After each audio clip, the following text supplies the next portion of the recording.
நாளைக்கு வியாழக்கிழமை, அதுக்கப்புறம் வெள்ளிக்கிழமை, அதுக்கப்புறம் சனிக்கிழமை, 3 நாள் தொடர்ந்து நான்வெஜ் சாப்பிட முடியாது. இன்னைக்கு போயிட்டு கறி வேணாந்து சமைச்சு சாப்பிட வேண்டியது தான்.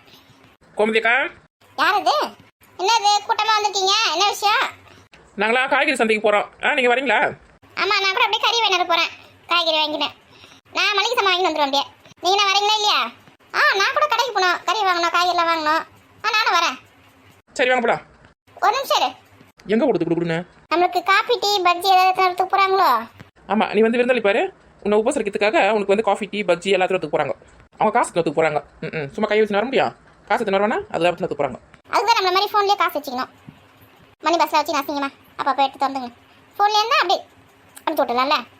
இன்னும் அவங்க நம்ம ரேஞ்சுக்கு வரல, அதான் இன்னும் மணி பஸ் வச்சு சுற்றின்னு இருக்காங்க. வாங்க போகலாம். என்னது இது அசிங்கமா? தூக்குச்சட்டி பையில எடுத்துன்னு வரீங்க? எல்லாத்தையும் வச்சுட்டு உங்கள் வீட்டில்.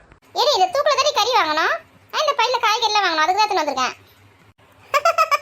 இன்னும் அந்த காலத்துலேயே இருக்காங்க பாருங்கக்கா. தூக்கு சட்டியை பார்த்தே நல்லா. ஏன்டி எல்லாரும் சிரிக்கிறீங்க?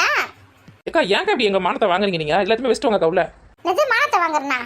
ஆமாம், இந்த மாதிரி தூக்கு சட்டியோ பையோ கையில் எடுத்துன்னு போனால் பார்க்குறவங்க சிரிக்காம என்ன பண்ணுவாங்க? ரொம்ப காமெடியாக இருக்குக்கா அவங்கள பார்த்தா. கறி வாங்குற கடையிலேயே கவர் தருவாங்க, கவரில் போட்டு தான் தருவாங்க. அதில் வாங்கி வந்துடலாம். தூக்கு சட்டியில் வேணாம், இப்போ வைங்க. ஆமாம், காய்கறி வாங்குற இடத்துலையே கவரில் போட்டு தருவாங்க. நம்ம அப்படியே எடுத்துன்னு வந்துடலாம். பையெல்லாம் ஒன்றும் தேவை கிடையாது. எத்தனை போய் மாதிரி உள்ள வைங்க. மளிகை சாமான் வாங்கும்போது கூட எல்லாமே பேக்கெட்டில் வந்துடுது. அதே ஒரு கவரில் போட்டு கொடுத்துருவாங்க. நம்ம எடுத்துன்னு வந்துடலாம். பரவாயில்லையே, எல்லாத்தையுமே கவர்லேயே போட்டு கொடுத்துருவாங்களா? ஆமாம், கவர்லேயே போட்டு கொடுத்துருவாங்க. நம்ம பையெல்லாம் அசிங்கமாக பார்த்தோம்ல. சரி, வீட்டுக்கு வந்த பிறகு அந்த கவரில் என்ன பண்ணணும்? அதை நம்ம என்ன பண்ண முடியும்? தூக்கி போட வேண்டியதா குப்பையில் போட்ட பிறகு அது மக்கி எருவா மாறிடுமா மண்ணுக்குள்ள? இது கூட தெரியல பார்த்தியா? அதெல்லாம் மக்கவே மக்காது, அப்படியே தூக்கி போட வேண்டியதுதான். அது உரமெல்லாம் மாறாது, மக்காது.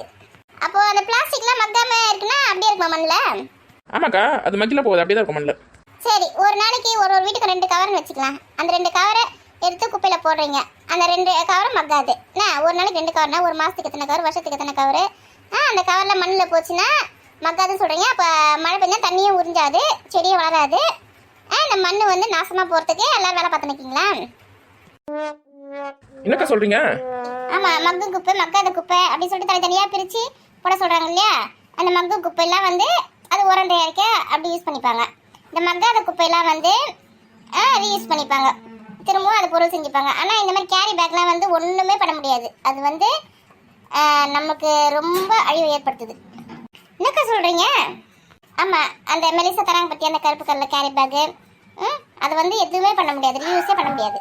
ஒரு சில இடத்துல அதை வந்து குப்பையில் போட்டு கொளுத்திடுறாங்க. கொளுத்துறதுனால இந்த நம்ம சுவாசிக்கிற காற்றுலாம் வந்து மாசடைஞ்சு போகுது. அதனால தான் நோயெலாம் நம்மளுக்கு வருது, இந்த சுவாச கோளாறு பிரச்சனைலாம். இந்த மாதிரி பிளாஸ்டிக்கில் நம்ம தவிர்க்கிறது ரொம்ப நல்லது. சின்ன சின்ன குழந்தைங்கள பாரு, இப்போ வீசிங் ப்ராப்ளம், மூச்சு ப்ராப்ளத்தில் எவ்வளோ கஷ்டப்படுதுங்க. இந்த மாதிரி காற்றுலாம் மாசடைகிறதுனால தான் இந்த பிளாஸ்டிக்னால. பிளாஸ்டிக்லாம் யூஸ் பண்ணாமல் இருக்கிறது நமக்கு நல்லது. ஆமாக்கா, நீங்கள் சொல்கிறது ரொம்ப ரொம்ப சரிதான்க்கா. இனிமேல் நாங்களும் காய் கடைக்கு போனால் டிஃபன் பாக்ஸ் தூக்கு மாதிரி எடுத்துன்னு போகிறோம். காய்கறி கடைக்கெலாம் வந்து பை எடுத்துன்னு போகிறோம். இனிமேல் பிளாஸ்டிக்கே நாங்கள் யூஸ் பண்ண மாட்டோம். என்ன ஃப்ரெண்ட்ஸ், நீங்களும் இனிமேல் இந்த மாதிரி கேரி பேக்கு அதெல்லாம் யூஸ் பண்ணாதீங்க. கடையில் கொடுத்தாலும் நமக்கு வேணாம் அப்படின்னு சொல்லிடுங்க. நம்ம வீட்டிலேருந்து பையெல்லாம் எடுத்துன்னு போயிடலாம். இந்த நாட்டையும் வீட்டையும் நம்ம சுத்தமாக வச்சுக்கலாம். அது நமக்கு தான் ரொம்ப ரொம்ப நல்லது.